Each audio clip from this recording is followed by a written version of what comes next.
Wait. Before we start, just want to make sure we're clear here. While this podcast talks about sobriety, mental health, and addiction, it is not meant to replace professional medical advice. Welcome to Sisters in Sobriety. I'm Kathleen. And I'm Sonia. And we're ex-sisters-in-law, brought together in marriage and bonded through our sobriety journey. Join us as we talk sobriety, addiction, and everything in between. You're in for quite a ride. And our Substack is buzzing with amazing content, from creative mocktail recipes to insightful courses and reflective exercises. There is something for everyone. Don't miss out. It's a great way to add some extra joy and depth to your journey. Check it out. Today, we're going to continue our conversation with Alida. We'll delve into different approaches and components of recovery support. So from one-on-one recovery coaching, sober companions, and group support. And each of these paths offer unique advantages and can be integral to a successful recovery strategy. It is worth the listen, believe me. That actually moves us really nicely into talking a little bit more about what you do. And so you did talk about like walking next to somebody. So can you tell us just a little bit more about sober companionship and what the importance of a sober companion can be in the recovery process? Yeah, I think sober companioning is still fairly new in parts of the world. My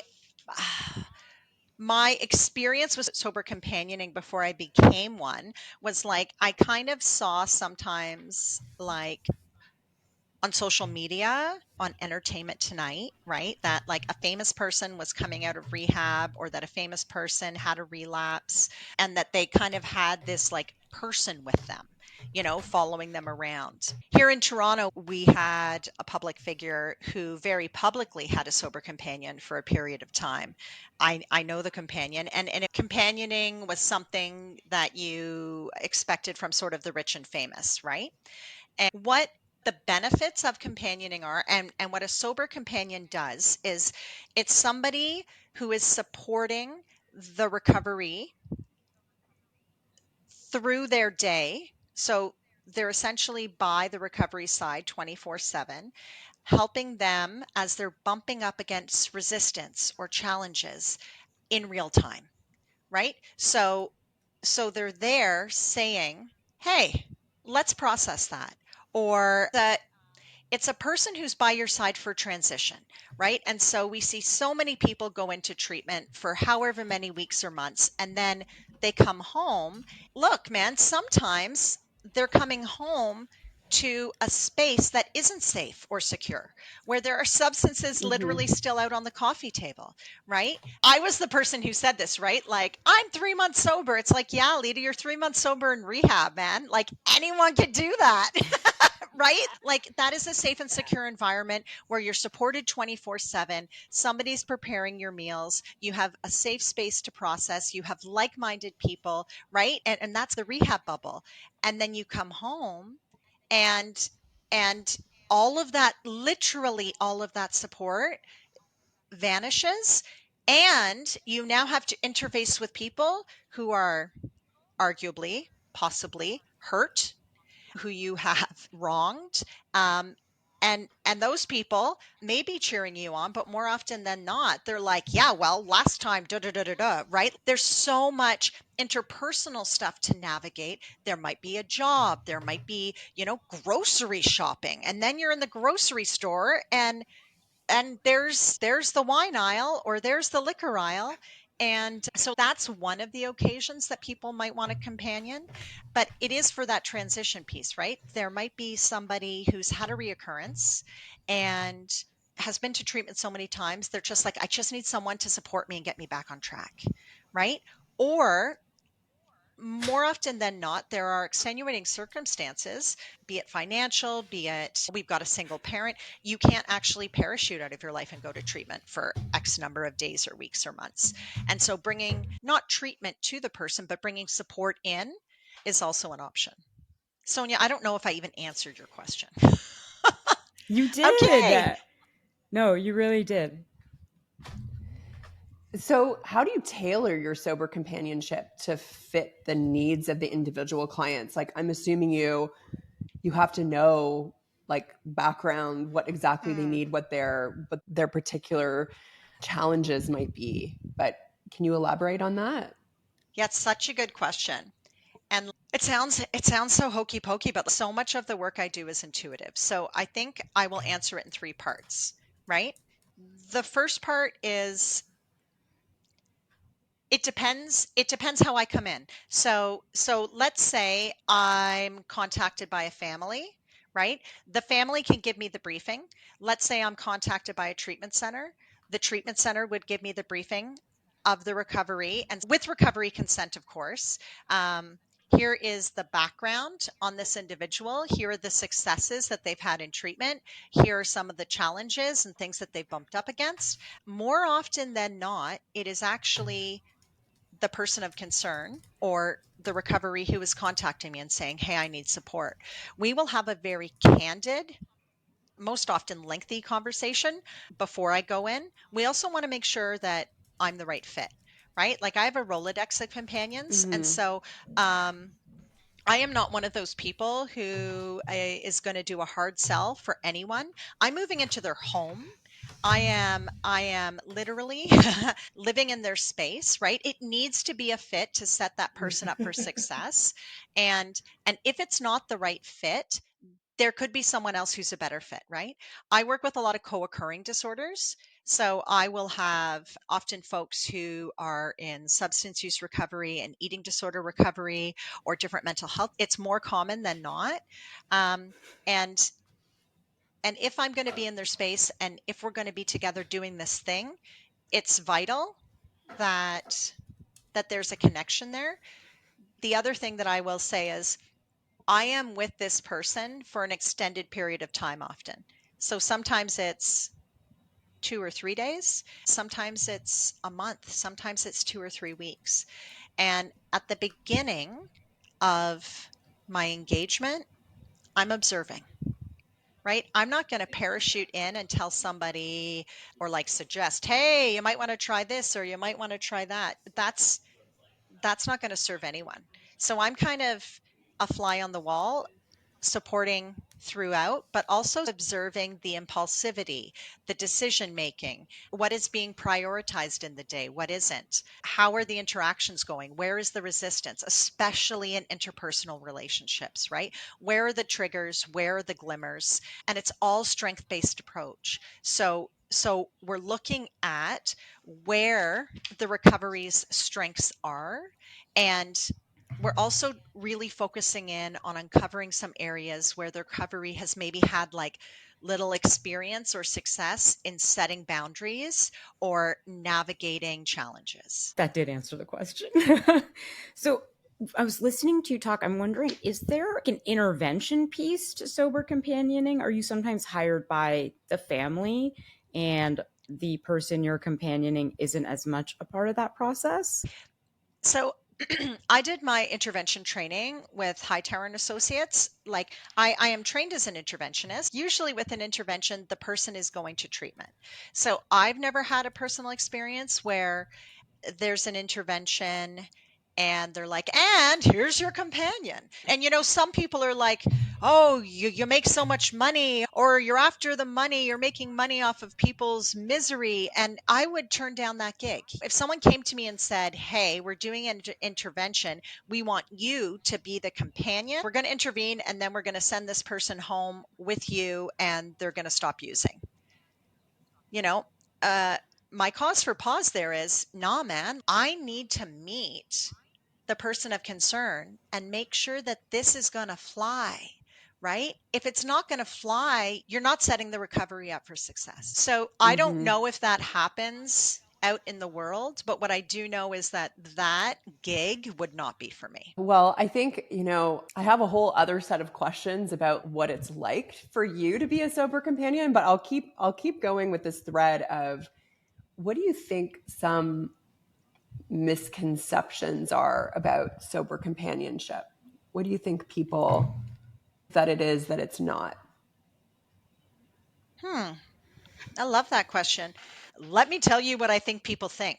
My husband would tell you I'm very good at this, right? Like, let me tell you what he's thinking. I know exactly. This is just my intuition, right? I don't think that a lot of people know a lot about companioning.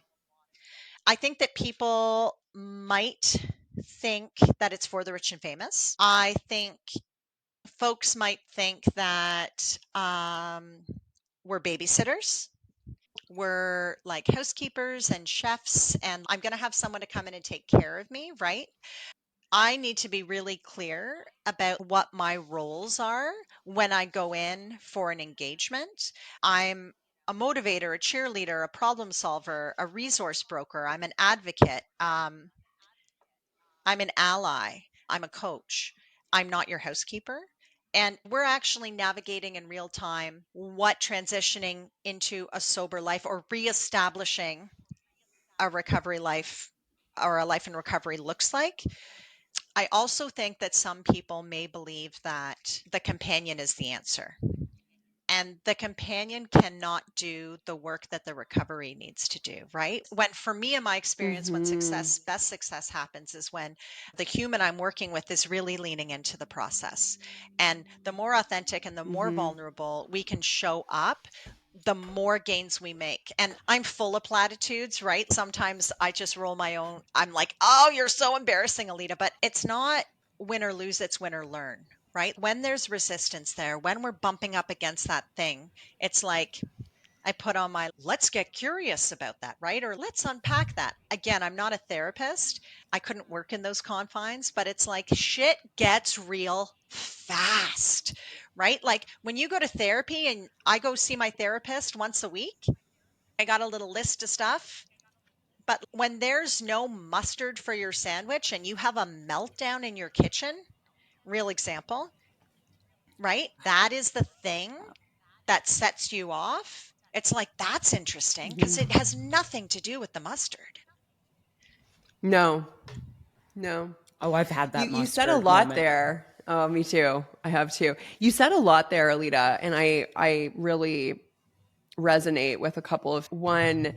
The sober companion is not the magic wand. Like you are not the magic potion. The person has to lean in and also like they have to do the work. They have to want to do the work. And it's not like you can just be the recovery. They have to. And I say do that all the the work. time. And it sounds harsh, right? For someone who's struggling, I say, if I could give you your recovery, I wouldn't. Right? The one thing that I protect fiercely, harder than probably anything, is my recovery. You know, and my dogs. Right? But like because I fought, and I'll be so bold as to use the word we, right? Like we fought for this. We fought whatever that looks like. And so the reason I protect it and the reason that I'm so passionate about being where I am today, knowing where I came from, is it was so hard. It was so hard. It was so hard. It was so And worth it. with the and Sorry. right. And so and it was so hard and you wouldn't have had the growth you had No without way. the hard. And I wouldn't be Right. so proud and so passionate and so protective and standing in that light if I hadn't struggled and triumphed along the way. Alida, I love some of the color you've given to sober companionship, but could you walk us through a typical day as a sober companion, or is there a typical day? So again, I'm going to bucket it and be really general. There are Okay. always exceptions. So there would be kind of two types of days. The first type would be that the recovery has not yet returned to work if the recovery works. Okay. And then the other kind of bucket would be that the recovery has returned to work. And you know, those 2 days look very different. If I had I've started using old people words. If I had my druthers, right? Druthers? Oh my God, Alida, I used that word yesterday. I used that word yesterday with a client. I was like, if I had my druthers. Like, when did what? we turn 80?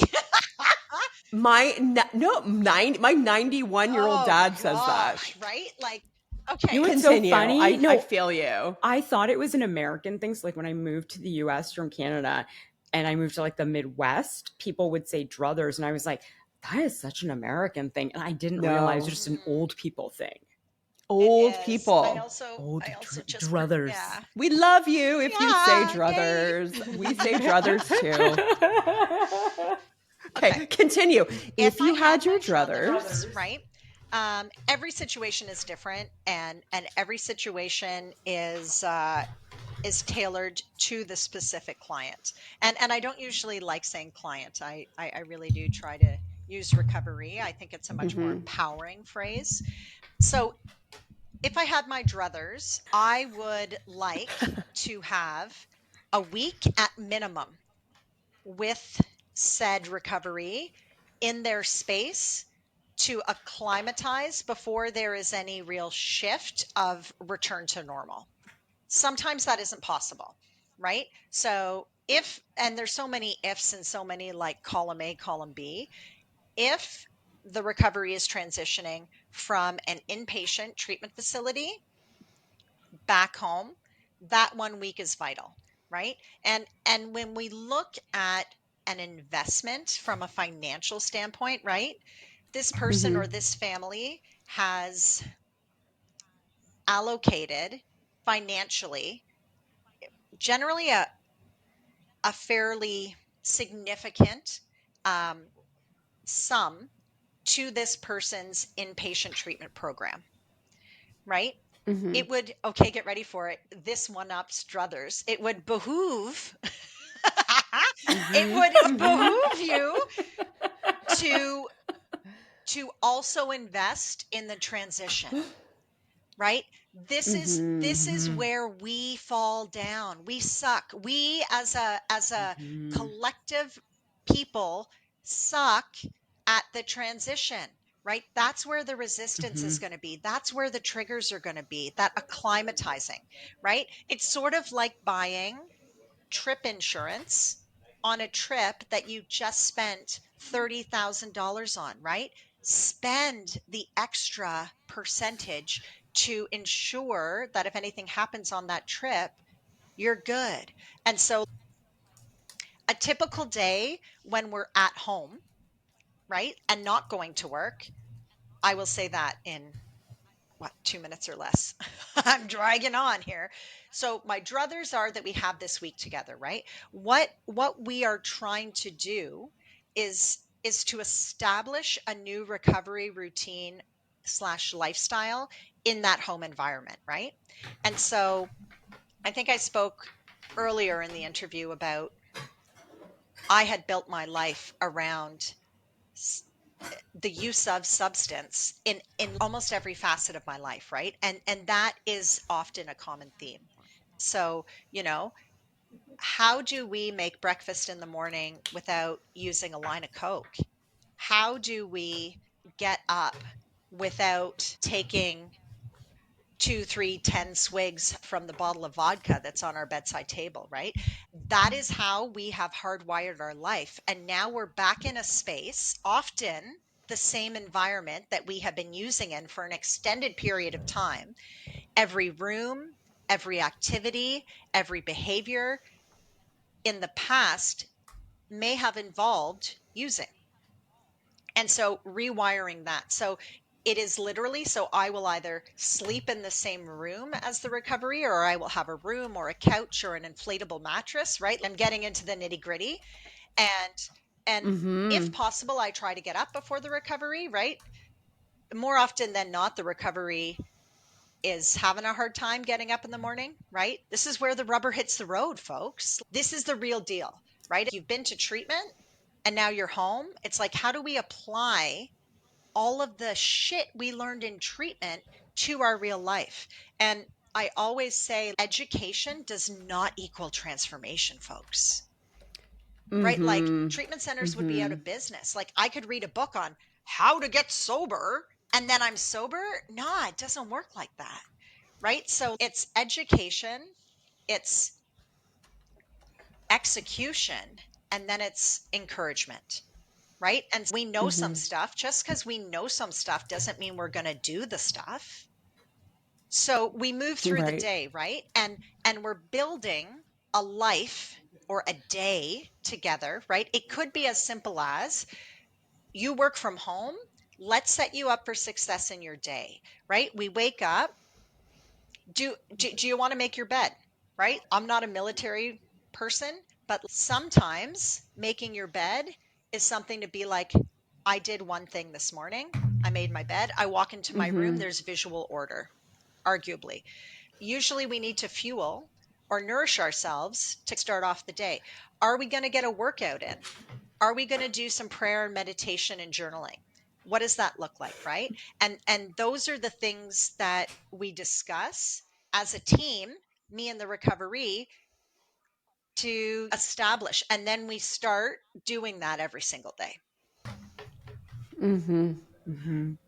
Alida, could you share some of your more touching success stories or ones that have really stayed with you? I think the most, when I did my certification way back when, right? Our trainers said something that has stuck with me for forever. And Keith said this. He said, "We don't take credit for our clients' successes, because if we take credit for their successes, we also have to take on their failures and their setbacks." And in this space, if we're being real, candid, sometimes those failures and those setbacks can be catastrophic, right? So this work isn't for the faint of heart. I do this work because my soul is called to do it. And for me, the successes, they're not the big wins. They're not the folks who are celebrating 1 year of continuous sobriety. They're not the folks who reunited with their family and are now invited to birthday dinners. They are the small, they are the transformational moments that I get to bear witness to.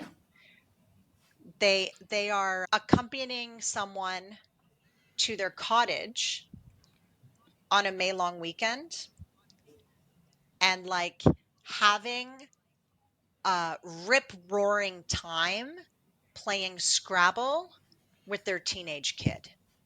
Seeing the joy and the laughter of a sober parent parenting. Saying, "I need you home by 10 p.m. Watching someone set boundaries with their family that they've never done before and not feeling bad that they've done it. That rocks my world, man. Those are the things that are setting a recovery up to be resilient, Sonia, right? Watching the resilience happen, man, that lights my fire, right? I'm actually like, and I'm trying to play it cool, but like inside, I am like, you fucking go. Yes. It is just, it is the best high for me to watch that shit go down. My God, that makes me so emotional. No, I totally agree. It's the small things. It's not the the life or death things, but it's the I'm going to try to stay sober this week. And when somebody does it, you're like, oh my God. Yeah. And Kathleen, I was going to say as a therapist, right? I'm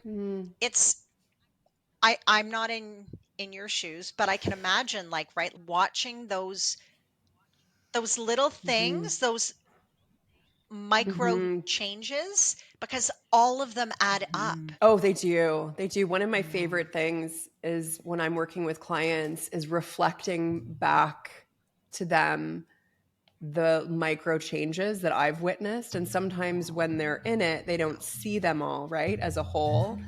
And when I can reflect back, and then you did this, and then you did this, and then you learned from this, and then you learned from this. And I'm able to paint a picture of the journey of change is just so profound, because it's those small changes that are so inspirational and also really demonstrate growth and healing. It's the small things, like you just said, it's that sober parenting. It's not a matter of like, woohoo, I got my, 1 year. It's like, no, this parent went and played Scrabble and was like present with his kids or her kids or their kids. I think that's a great example. Alida, I just want to say thank you so much for joining us today. Now, we really did a deep dive on sober companionship. Well, I won't even say a deep dive. I think there's so many more questions I could have asked, or we could have asked. We definitely want to have you back on if you are Game willing. on. Okay, amazing, amazing. Well, thank you so much for sharing your insights with us. And thank you all for listening to Sisters in Sobriety, and we will see you next week. This was Sisters in Sobriety. Thank you for listening and being with us today. If you want to learn more about sobriety and meet your community, find us at sistersinsobriety.substack.com. Are you a sister in sobriety? Then reach out on social media. We'd love to hear from you. If you're feeling generous, leave us 5 stars and a review and follow us wherever you listen. You'll never miss an episode. Until next time.